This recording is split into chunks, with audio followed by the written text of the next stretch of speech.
Hello everyone, welcome back to my channel. To be honest, this video is this kind of video that I should post on Patreon or on Locals, where for sure it will not be in risk of being presented to you or other repercussions afterwards. However, I know that many of you are not able to afford $8 per month to sign up.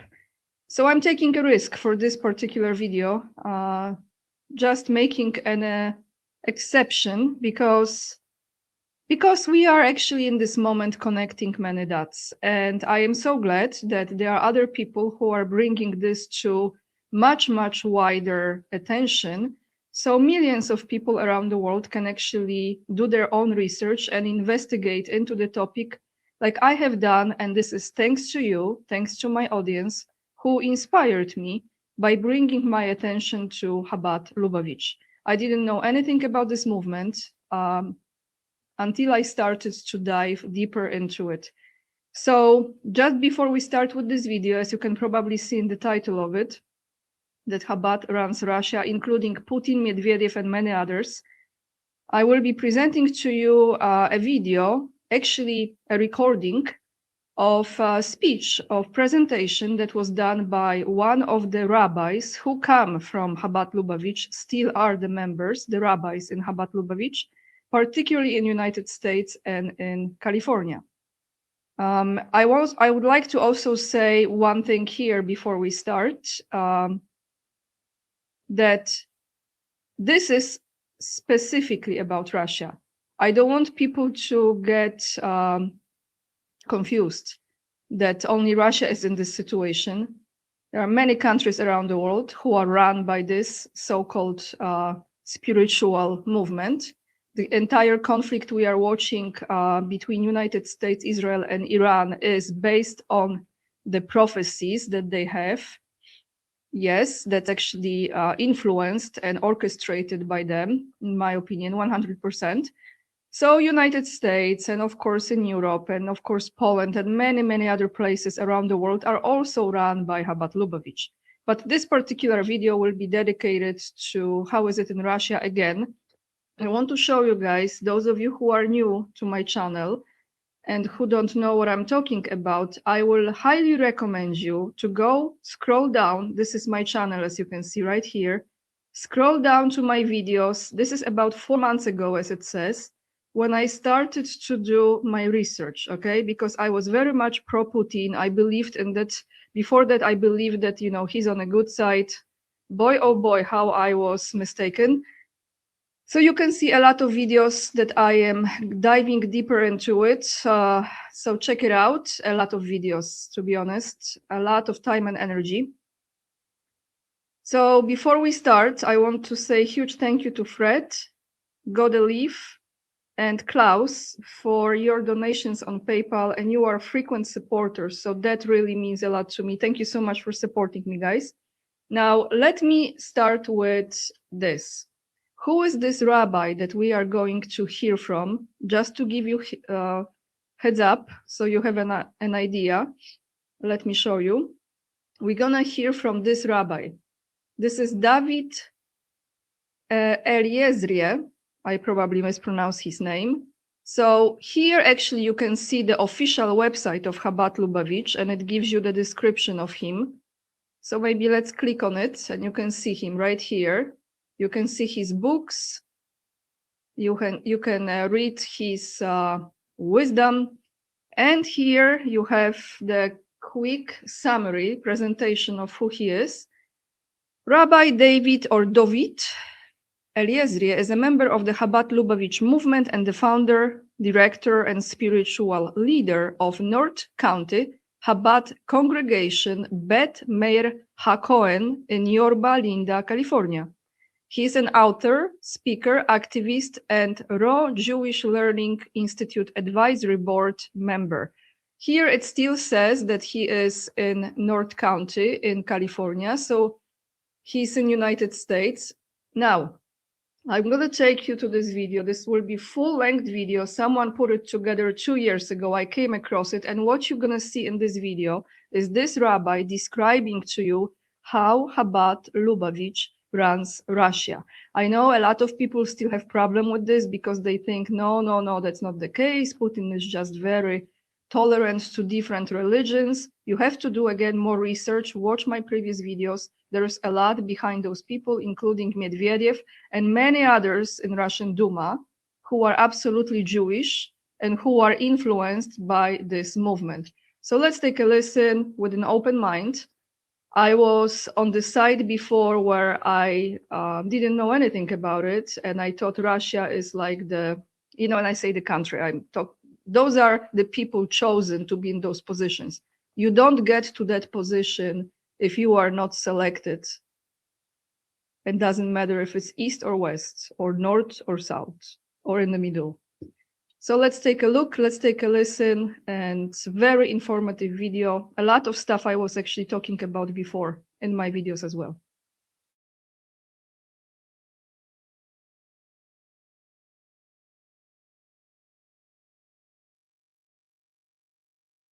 Russia, but I want to begin with a story. About 20 years ago, we're going to talk today about the Mossad, the KGB, about Judaism in Russia, but I want to begin with a story. About 20 years ago, I was in Tel Aviv in a memorial for the Rebbe, 30 days after Gimel Tammuz, after the Rebbe's passing, and the keynote speaker was Yitzhak Shamir, who was then the former Prime Minister of Israel.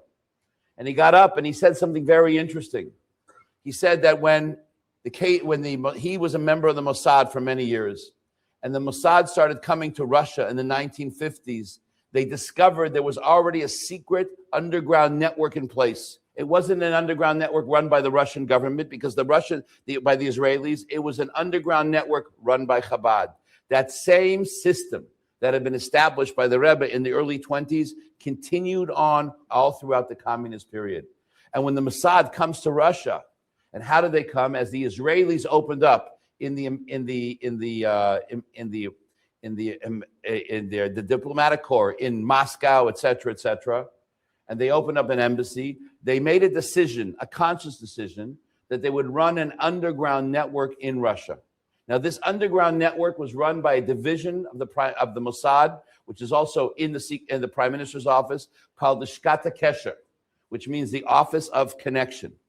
Till to that, by the way, the same Lishkata Kesher was the same organization that ran Pollard here in the United States, the same division of the Mossad.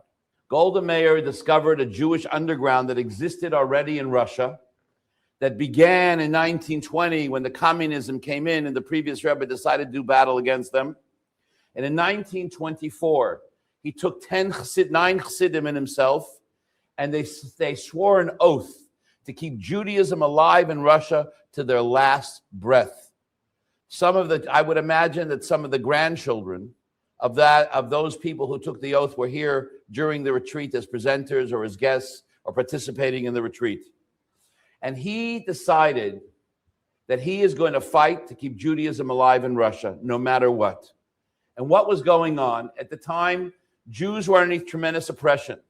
Many of the other great rabbinic leaders at the time who had the yeshivas in Russia, the Chavetz Chaim, the saintly Chavetz Chaim, and many others of Shimon Skop, they took their yeshivas and they moved across the border to Lithuania. And what the Rebbe said is, I'm not going to leave Russian Jewry. I'm going to take care of them. And he takes these 9 Hasidim and he swears an oath to the death to keep Judaism alive in Russia. And he begins a process of building Judaism in Russia. And this was schools and chadorim and yeshivas, and he would open a school and the KGB would close it. He would send a rabbi to a community and they would arrest him. It was a process that went on and on for many, many years. What we don't know about the Chabad system in Russia from the Chabad side, we know about it from the other side. We know a little bit from the Chabad side. Most we know is from the testimonies and the accounts written by members of the Israeli Secret Service, because the Chabad side, everything was a total secret. Nothing was done publicly. Everything was done 4 eyes in the Rebbe's office. The Rebbe's secretaries knew nothing about what was going on. Nobody knew anything. Everything was an absolute secret. And a lot of those people that were involved in the process are no longer in this world. So Lebanon now, because every Friday in the bathhouse they meet, letters and communications and things that need to come from Russia to go to New York to ask the Rebbe questions are sent through the Israeli government in the diplomatic pouch. And this process goes on for years. until 1967. The Israeli government is the conduit for books, for materials. They're shipping in stuff, they're doing things, and they're working quietly together. What did Levinon say? He said that this was a system that was nothing like they had. It was in every city and every town. It reached into the communities one after another, and it was really an amazing system. The Mossad's cooperation with the Rebbe continued in Russia in many different kinds of ways, even afterwards, it continued much further on. After 1967, when the Israelis lost the embassy because diplomatic relations were closed between Russia and Israel, he says the Rebbe had a better system of intelligence in Russia than we did. In April of 1985, 3 weeks after Gorbachev is named the premier of Russia, Professor Herman Braunover, who some of you may know, who was a very well-known Russian professor, he was paid a very high ransom to get out of Russia. The Rebbe calls him in, he wants to speak to him. And this is what he tells him. He says to him, the gates of Russia are going to come down soon. The Jews of Russia are going to be released. I don't want you to call the media.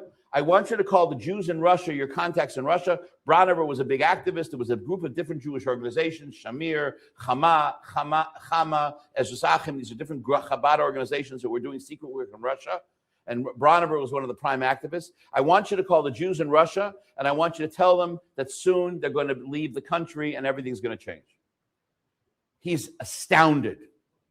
Gorbachev is prime minister, premier 3 weeks. He gets on the phone. He calls some activists in Moscow, and the guy tells him, listen, there's a KGB car in front of my house right now. My wife was taken in for questioning, and the sense of disbelief is beyond belief. The next day, he writes in a report to the Rebbe that he made a series of calls, and he says nobody believes it, and the Rebbe says the change is underway, but it's just not apparent. Mr. Gorbachev, tear down this wall. We all know what Gorbachev did, that Gorbachev went in the late 80s, early 90s, he changed the policy of the former Soviet Union, and he allowed Jews to leave. Now the Soviets themselves may, in a limited way, be coming to understand the importance of freedom. We hear much from Moscow about a new policy of reform and openness. Some political prisoners have been released. If you go back to the 80s, Senator Henry Scoop Jackson got a bill through Congress allowing the immigration of Soviet Jews to the United States at a time when immigration had been highly restricted.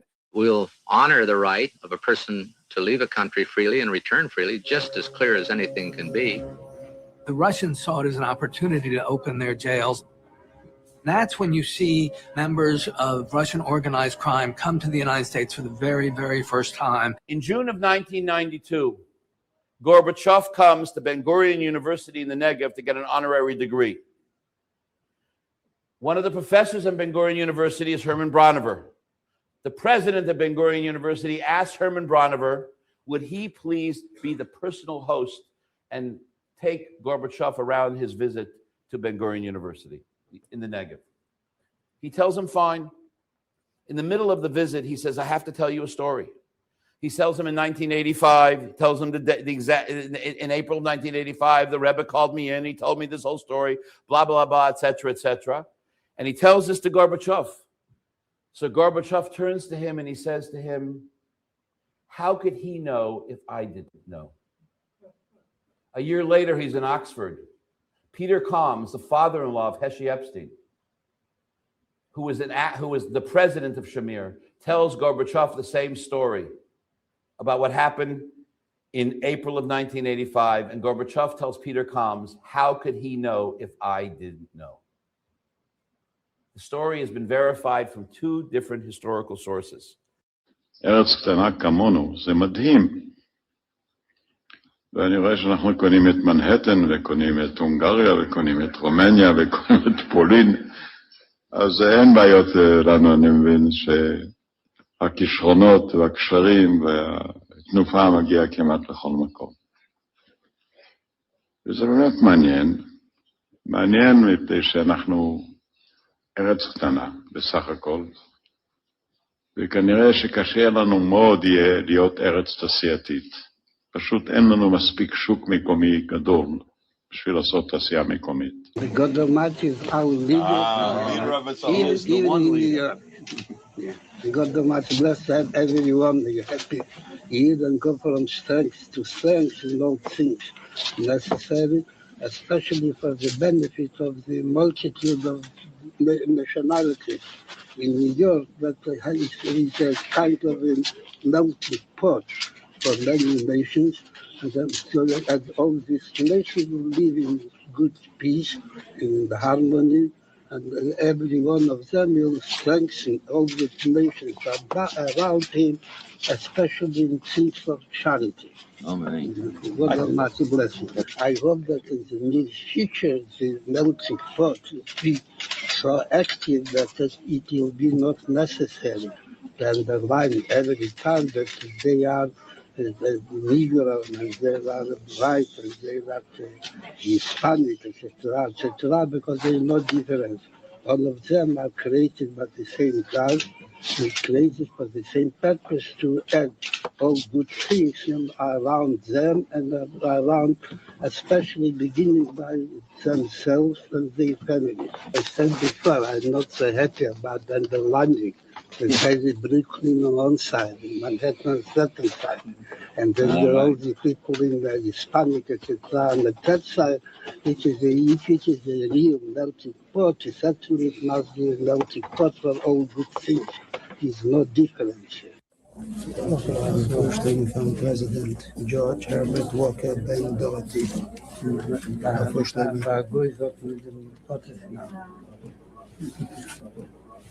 Erstmals sicher haben wir dazu. Bringe schon der Boden diese Paris so der Zugang familiar. Da wird mehr nicht erwarten. Sonst reden wir die kann Haarsport. Das ist so. About 8-9 years ago, President Bush went to St. Petersburg. He traveled on an official visit to Russia. And I'll tell you a story within a story. So he gets to Moscow, and he's in the embassy. And in the embassy, there's a reception, and the chief rabbi of Russia, Rabbi Eliezrie, is there at the reception. And he goes by him together, one of the other rabbis, Rabbi Berkowitz. And the president turns to his aide and he says, "Tell Ari his buddies are here." Who is Ari? Ari, what's the name of the spokesman of the White House in those days? Is Ari Fleischer. Ari Fleischer was the spokesman in the White House. And when he was a little bit younger, he had been the president of the Congressional Jewish Forum, which was a Chabad organization in Congress. So he knew that Ari was connected to Chabad. So the president saw the two Chabad rabbis. He tells his aide, "Tell Ari his buddies are here." Fleischer comes running in like a meshuggah. The president wants him. He's told the president wants to know that the Chabad rabbis are here to see him. But so what happened to that visit is he went to St. Petersburg. And in St. Petersburg, he visited the great Chorale synagogue in St. Petersburg, which was built by Rabbi Pesner. And in that synagogue, Rabbi Pesner takes him into a room and shows him a whole bunch of Torah scrolls. What is the story with these Torah scrolls?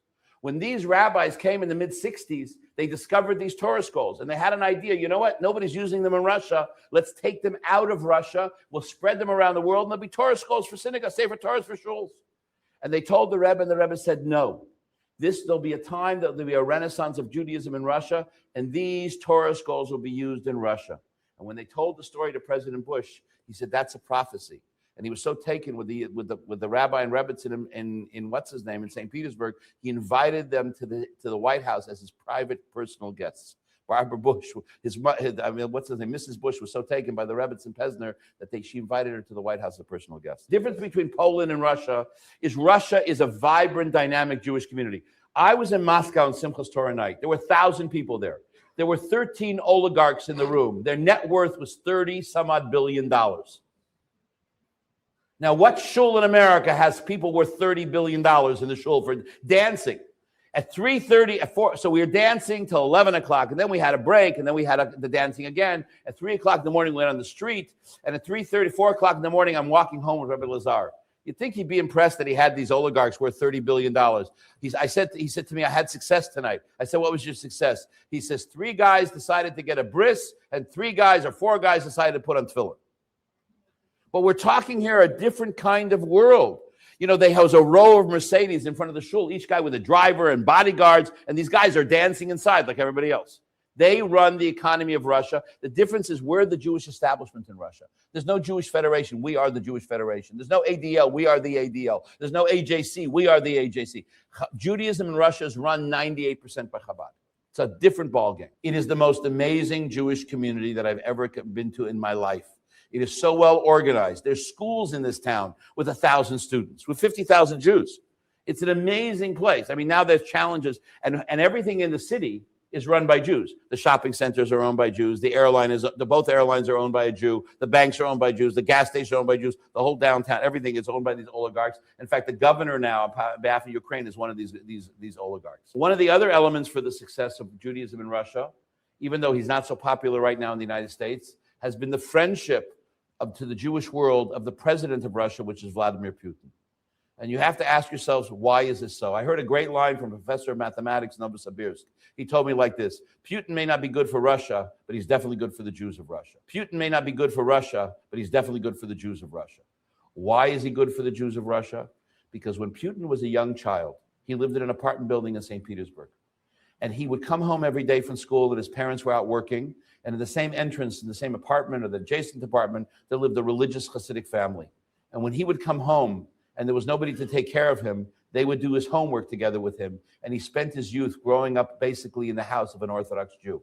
So he feels a tremendous sense of hakaras hatov, of recognition for good to the Jews. And what he got, all his childhood friends were Jews. And I also think he sees the positive effect that they have in building Russia as a new country, the fact what the rabbis do in Russia and the shluchim are doing in Russia. I stopped for a moment because I want to add one more thing, allegedly, which I think maybe not so much allegedly. Putin's mother was Jewish. Shalomova was her name. Let's continue. Russia is a different mentality.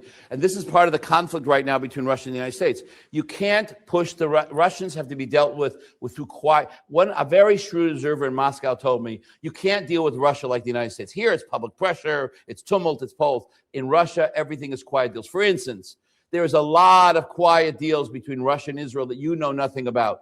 And the early meetings between Putin and Sharon and Putin and Bibi were orchestrated by Chabad. They were arranged, but a lot of the deals, everything. Russia is a different political mentality. There's a lot of quiet deals between Russia and Israel that you know nothing about. There's a lot of quiet deals between Russia and Israel that you know nothing about. Решение о национализации этой библиотеки было принято советским правительством, первым советским правительством. И членами его являлись примерно на 80-85% евреев. Но они же, руководствуясь ложными идеологическими соображениями, шли тогда на аресты и репрессии и иудеев, и православных, и представителей других конфессий, мусульман. Они всех гребли под одну гребенку.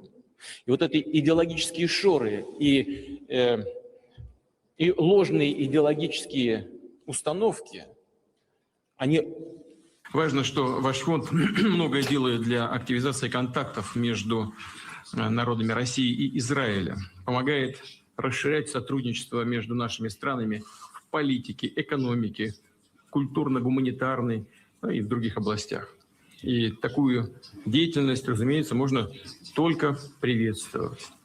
Подчеркну, мы в России уделяем большое внимание развитию многоплановых взаимовыгодных отношений с государством Израиль. Стремимся выстраивать их в партнерском, конструктивном духе. Я без всякого преувеличения могу сказать с гордостью, что, наверное, такого уровня отношений между Россией и Израилем никогда не было. Ну, если не вспоминать, конечно, самые первые месяцы, может, пару лет образования государства Израиля. Мне напоминает то, на чем строится неприятие, не знаю, какому-то этносу, скажем, антисемитизм. Значит, если кто-то чего-то не умеет делать, кто-то в чем-то проявляет неспособность решить проблемы, виноваты всегда евреи, антисемитов, за их собственные промашки. Легче сказать, что мы не виноваты, это виноваты русские, они вмешались в наши выборы, а мы хорошие. Это вообще мне антисемитизм напоминает. Во всем евреи виноваты, понимаете? Сам придурок так ничего сделать не может, евреи виноваты.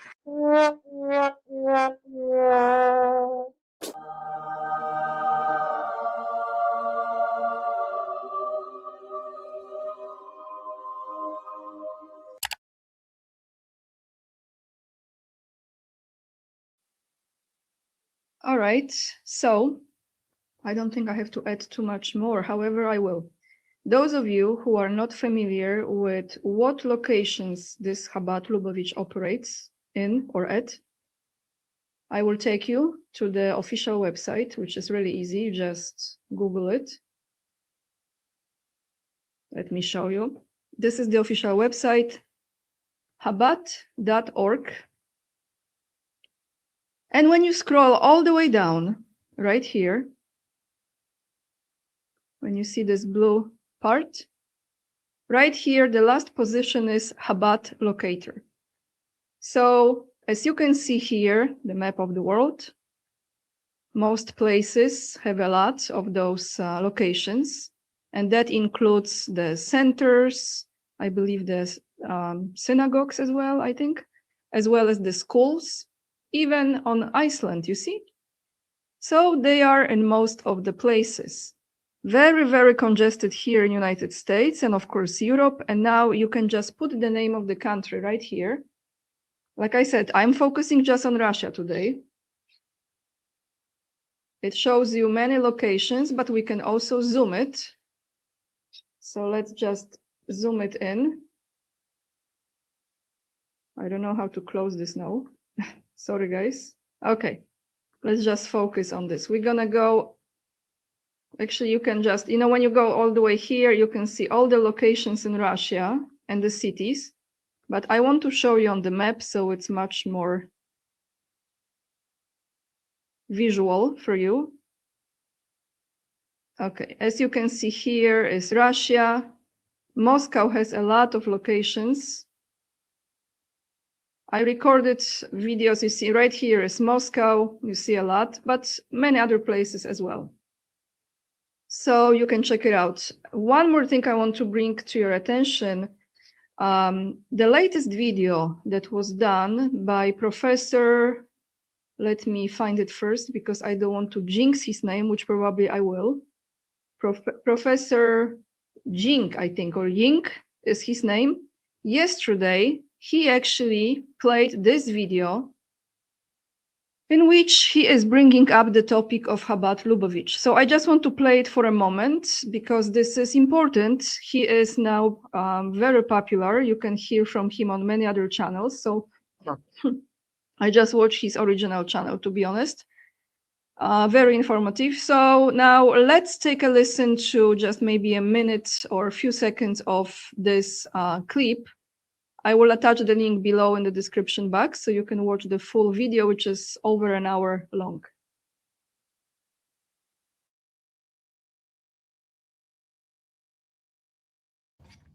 Okay, this is Rabbi Sneerson, and he is the leader, or he used to be, he's died, but he used to be the leader of an organization called the Chabad Lubavitch. I'll be talking more about Chabad Lubavitch as we go along, okay?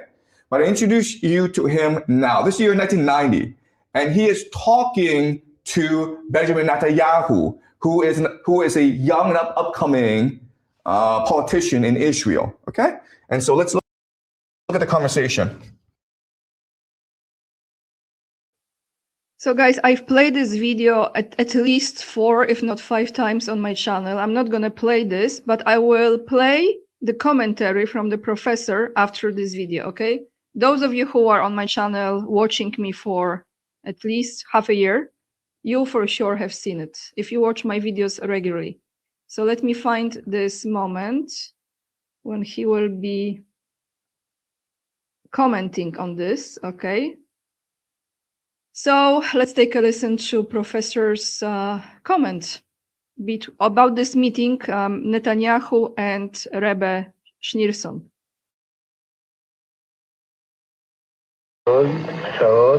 אבל יש משתדלים גם היום, ובשורה טובה. Okay, so what's going on here? Okay, so as an up-and-coming politician, Netanyahu is going to the rabbi, and the rabbis are the most powerful people in the Jewish society. He basically says, will you give me your blessing? Will you support me in my political endeavors?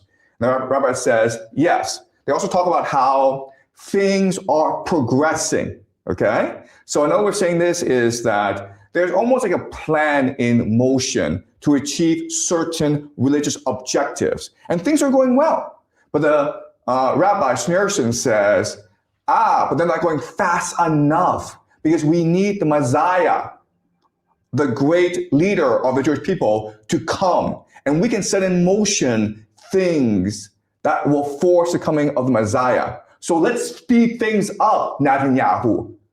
Okay? So what this is, I'll explain later on, okay? But I want you to be aware of this, who these people are. Rabbi Schneerson is very important for our story. And Netanyahu, of course, is the current prime minister of Israel. Yes, so let's speed things up, Netanyahu. I'm not sure if this video will be monetized, so thank you so much for supporting me on PayPal, Patreon, and Locals. I took a risk by posting this here. I hope it goes well. And I will definitely post videos like this on Patreon and Locals. I just made an exception today, guys, because it's important, and I think there is more audience that will be able to see it, since even Professor is bringing this to people's attention, and more people will be doing the research and waking up that absolutely everyone is in it. To everyone who wants to support my work besides Patreon, Locals, or PayPal, I also can offer you 2 books that I have written for children. There is 3 more coming, 5 in total. And how you can order it, you can also read down below in the description box. And to anyone who has Instagram and would like to follow me for a different content, actually, let me show you my Instagram.